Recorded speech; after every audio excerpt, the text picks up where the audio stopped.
Hi friends, welcome to Madan Rajan cooking channel. இன்றைக்கு நீங்கள் பார்க்க போகிற வீடியோ இலகுவான முறையிலே பெர்ஃபெக்டாக செய்யக்கூடிய ஒரு ப்ரௌனி தான் பார்க்க போகிறீங்க. இந்த ப்ரௌனி ரெசிபி நிறைய பேர் என்னட்ட எழுதி கேட்டிருந்தீங்க, அக்கா இலகுவான முறையில் எப்படி ப்ரௌனி செய்யலாம்ன்ற ஒருக்கா சொல்லித்தாங்கொண்டு கேட்டிருந்தீங்க. உங்கள் எல்லாருக்காகவும் தான் இந்த வீடியோவை நான் இன்றைக்கு ஷேர் பண்ணியிருக்கிறேன். இந்த வீடியோவை முழுமையாக பாருங்கோ. பார்த்தா தான் நான் சொல்லக்கூடிய ஒவ்வொரு சின்ன சின்ன நுணுக்கங்களையும் உங்களால் அறிஞ்சு கொள்ளக்கூடிய மாதிரி இருக்கும்.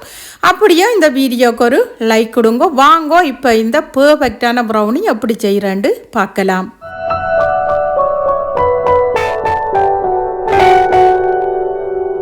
இப்போ முதல்ல இந்த ப்ரௌனி செய்கிறதுக்கு ஸ்டார்ட் பண்ணுறதுக்கு முதல் இந்த சாக்லேட்டை இதே போல் நான் கட் பண்ணி எடுக்க போகிறேன். சின்ன சின்ன க்யூப் மாதிரி கட் பண்ணி எடுத்துட்டோம்னா தான் இந்த ப்ரௌனி எங்களுக்கு நல்ல ஒரு பெர்ஃபெக்டான ஒரு டெக்ஸ்சரில் எங்களுக்கு வரும். இந்த ப்ரௌனிக்கு நான் யூஸ் பண்ணின சாக்லேட் என்னென்னு பார்த்தீங்களென்றால், நார்மலாக எல்லா கடைகளிலுமே கிடைக்கக்கூடிய எந்த பிராண்டாக இருந்தாலும் நீங்கள் மில்க் சாக்லேட்டை வாங்கி யூஸ் பண்ணி கொள்ளுங்கோ. நீங்கள் எந்த சாக்லேட்டை யூஸ் பண்ணினாலும் நீங்கள் செய்ய போகிற அந்த ப்ரௌனி நல்ல பெர்ஃபெக்டான டெக்ஸ்சருக்கு வரும். இப்போ இந்த ப்ரௌனி பேட்டர் செய்கிறதுக்கு நான் இது போல் ஒரு மிக்சிங் பவுல் ஒன்று எடுத்துருக்கிறேன். இப்போ இதுக்குள்ள நான் 150 கிராம் சுகர் சேர்த்துக்கொள்கிறேன். நீங்கள் ப்ரௌன் சுகர் கூட இதுக்கு சேர்த்துக்கொள்ளலாம். நீங்கள் கொஞ்சம் பெரிய சுகராக இருந்தால் நீங்கள் அதை கிரைண்டரில் போட்டு சேர்த்துக்கொள்ளலாம். இதோடையே 115 கிராம் மெல்ட் பட்டரும் நான் இதில் சேர்த்துக்கொள்கிறேன். உங்கள்கிட்ட சில வேளைகளில் பட்டர் இல்லையென்று சொன்னால் நீங்கள் இதே அளவுக்கு ஆயில் கூட சேர்த்துக்கொள்ளலாம். ஃப்ளேவர் இல்லாத ஆயில் நீங்கள் சேர்த்துக்கொள்ளுங்கோ. இப்போ இந்த பட்டரையும் சுகரையும் சேர்த்து ஒரு பிஸ்கொண்டு வச்சு நான் மிக்ஸ் பண்ணி விட போகிறேன். இதுக்கு எலக்ட்ரிக் பீட்டர் எதுவுமே தேவையில்லை. சாதாரணமாக ஒரு பிஸ்கொண்டை வச்சு நாங்கள் இதை மிக்ஸ் பண்ணி கொள்ளுவோம். இதோடையே 2 முட்டையும் நான் சேர்த்துக்கொள்கிறேன். இப்போ இதோடையே 1 டீஸ்பூன் வெனிலா எசன்ஸும் நான் இதில் சேர்த்துக்கொள்கிறேன். இப்போ இது எல்லாத்தையும் சேர்த்து எண்ணெய் முறுக்க நல்ல வடிவாக மிக்ஸ் பண்ணி விட போகிறேன். நல்லா நீங்கள் இந்த முட்டை பட்டர் சீனி எல்லாம் கரைகிற மாதிரி நல்லா நீங்கள் இதை அடித்து மிக்ஸ் பண்ணணுமெண்டே இல்லை. சாதாரணமாகவே நீங்கள் இந்த பிஸ்கை வச்சு நல்ல வடிவாக இது போல் மிக்ஸ் பண்ணி விடுங்கோ. இப்போ அடுத்ததாக பார்த்தீங்களென்றால் இந்த ப்ரௌனிக்கு தேவையான ரை இன்க்ரீடியன்ட்ஸ் தான் நான் ரெடி பண்ண போகிறேன். 90 கிராம் மாவு எடுத்திருக்கிறேன். இப்போ இதோடையே பார்த்தீங்களென்றால் 1 டீஸ்பூன் பேக்கிங் பவுடர் எடுத்திருக்கிறேன். இப்போ இதோடையே பார்த்தீங்களென்றால் 25 கிராம் கொக்கோ பவுடர் எடுத்திருக்கிறேன். இப்போ இந்த கொக்கோ பவுடரோடையே 1/4 டீஸ்பூன் உப்பும் சேர்த்துக்கொள்கிறேன். இப்போ இது எல்லாத்தையும் சேர்த்து நான் அரைச்சு எடுக்க போகிறேன். இப்போயுமே நாங்கள் அரைச்சி சேர்த்தோம்னா எல்லா ரை இன்க்ரீடியன்ஸும் சேர்த்து நாங்கள் நல்ல வடிவாக மிக்ஸ் பண்ணுறதுக்கு எங்களுக்கு ஈஸியாகவே இருக்கும். இப்போ இந்த ரை இன்க்ரீடியன்ஸையும் சேர்த்து இந்த பிஸ்கை வச்சு தான் நான் மிக்ஸ் பண்ண போகிறேன். இந்த ப்ரௌனி செய்கிறதுக்கு நாங்கள் பீட்டர் எதுக்குமே யூஸ் பண்ண தேவையில்லை. சாதாரணமாக வீட்டில் இருக்கக்கூடிய இந்த பிஸ்கை வச்சே நாங்கள் நல்ல ஒரு பெர்ஃபெக்டான ப்ரௌனி ஒன்று நாங்கள் செய்து எடுத்துக்கொள்ளலாம். இங்கே பாருங்கோ, இதே போல் நல்ல வடிவாக மிக்ஸ் பண்ணி எடுத்துக்கொள்ளுங்கோ. அதுக்குள்ள எங்களுக்கு கட்டி எதுவும் இல்லாத மாதிரி நாங்கள் பார்த்துக்கொள்ள வேணும். இப்போ இதில் பார்த்தீங்கன்னா நான் சின்ன சின்ன கட் பண்ணி வச்சுருக்கிற அந்த சாக்லேட்டை சேர்த்துக்கொள்கிறேன். இதோடையே 50 கிராம் நட்ஸ் சேர்த்துக்கொள்கிறேன். நீங்கள் உங்களுக்கு எந்த நட்ஸ் விருப்பமோ நீங்கள் அந்த நட்ஸை நீங்கள் இதுக்கு சேர்த்து செய்து கொள்ளலாம். இப்போ பாருங்கள், இப்போ இந்த சாக்லேட்டையும் நட்ஸையும் நான் சேர்த்து இது போல் நல்ல வடிவாக இந்த பட்டுள்ளா வச்சு மிக்ஸ் பண்ணுறேன். இந்த அளவுக்கான பேட்டராக ஊற்றி கொள்றதுக்கு 8 இன்ச் பேக்கிங் ட்ரே எடுத்தீங்களென்றால் உங்களுக்கு போதுமானது. நான் கூடிய அளவில் செய்கிறபடியாக நான் 10 இன்ச் பேக்கிங் ட்ரே எடுத்திருக்கிறேன்.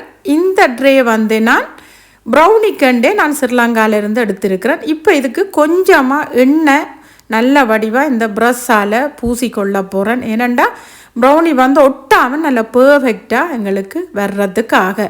இப்போ பார்த்தீங்களா இந்த ப்ரௌனி பேட்டரை நான் இந்த ட்ரேக்குள்ள நல்ல வடிவாக எல்லா இடமும் பரப்பி விடுற மாதிரி நான் ஊற்றி விட்டுட்டேன். இப்போ இந்த பட்டுள்ளாவையும் வச்சு நல்ல வடிவாக பரப்பி விட்டுட்டு 2-3 தடவை இதே போல் டேப் பண்ணி விட்டுருங்கோ. நல்ல ஈக்குவலாக எல்லா இடமுமே எங்களுக்கு இந்த ப்ரௌனி பேட்டர் போயிடும். ஓவனை நான் ஆல்ரெடி 180 பாக செல்சியஸில் 10 நிமிடம் ப்ரீஹீட் பண்ண விட்டுட்டேன். பேக்கிங் டைம் 180 பாக செல்சியஸில் 20 நிமிடங்கள். நீங்கள் உங்கள் ஓவன் டெம்பரேச்சருக்கு ஏற்ப செக் பண்ணி விட்டு கொள்ளலாம். இந்த ப்ரௌனியை நான் கட் பண்ணி எடுக்கிறதுக்காக இது போல் நான் ப்ரௌனி கட்டர் ஒன்று வச்சுருக்கிறேன். இப்போ அதை வச்சு தான் நான் இப்போ இந்த ப்ரௌனியை வந்து கட் பண்ணி எடுக்க போகிறேன். எவ்வளவு பர்ஃபெக்டாக இந்த ப்ரௌனி எங்களுக்கு வந்து பேக் ஆகி இருக்குதுன்ட்டு உங்களுக்கே பார்க்க தெரியுது. இப்போ இது எங்களுக்கு பேக் ஆகிட்டுதோண்டு செக் பண்ணி பார்க்குறதுக்காக இது போல் ஒரு கம்பியால் நான் குத்தி பார்க்குறேன். நீங்கள் ஒரு டூத்பிக்கால் குத்தி பாருங்க. அது கிளியராக வந்துட்டுதுன்றால் எங்களுக்கு நல்லா பர்ஃபெக்டாக அது பேக் ஆகி இருக்குதுன்ட்டு அர்த்தம். இப்போ பாருங்க, அந்த சைட்டில் இருக்கக்கூடிய பேப்பர் எல்லாத்தையுமே நான் எடுத்து விட்டுட்டேன். இப்போ நான் அந்த ப்ரௌனி கட் பண்ணுற கட்டரால் தான் நான் இப்போ மேலே வச்சு அடையாளப்படுத்த போகிறேன். அதால் அமர்த்தி நான் கட் பண்ணல மேலே இது போல் வச்சிட்டேன் என்றால் அந்த அடையாளம் எனக்கு வந்துடும். ஜஸ்ட் ஒரு ப்ரெஸ் பண்ணி விட்டேன் என்றால் அந்த அடையாளம் மேலே பதிஞ்சிடும். அதுக்கு பிறகு நான் அதுக்கேற்ற மாதிரி எனக்கு இதில் 25 துண்டுகள் ப்ரௌனி வார மாதிரி நான் கட் பண்ணி எடுக்க போகிறேன். உங்கள்கிட்ட இப்படி ப்ரௌனி கட்டர் தான் இருக்கணுமெண்டில்லை, நீங்கள் ஒரு அடிமட்டம் ஒன்று வச்சு நல்ல நேராக கத்தியால் கட் பண்ணி போட்டு நீங்கள் அதுக்கு பிறகு நல்ல வடிவாக பீஸ் போட்டு கொள்ளலாம். இந்த ப்ரௌனி நீங்கள் பிஸ்னஸுக்கு கட்டாயம் நீங்கள் இதை செய்து கொடுத்து பாருங்கோ. பிஸ்னஸ் வந்து அவ்வளவுக்கு சக்ஸஸ்ஃபுல்லாக உங்களுக்கு வரும். ஏனென்று பார்த்தீங்கன்னா நேரமும் குறைவு. இது வந்து ஒரு 1 பவுல் ப்ரௌனி என்று கூட சொல்லலாம். நான் செய்யும்போது நீங்கள் பார்த்துருப்பீங்க, நான் வேறு பவுல் எதுவுமே நான் இதுக்கு யூஸ் பண்ணையில் ஒரே ஒரு பவுலில் தான் நான் உங்களுக்கு செய்தே காட்டியிருக்கிறேன். அதை விட பாருங்கோ, இந்த ப்ரௌனி வெட்டும் போதே உங்களுக்கு அதுவிண்ட டெக்ஸ்சர் வந்து விளங்குது எவ்வளவுக்கு வந்திருக்கண்டு.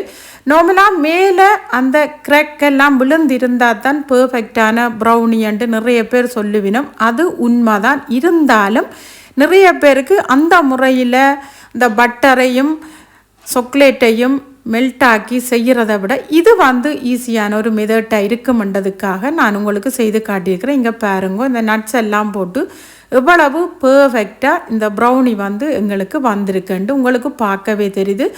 இந்த ப்ரௌனி நீங்கள் 5 நாளைக்கு வெளியில் வச்சு நீங்கள் இதை யூஸ் பண்ணி கொள்ளலாம்.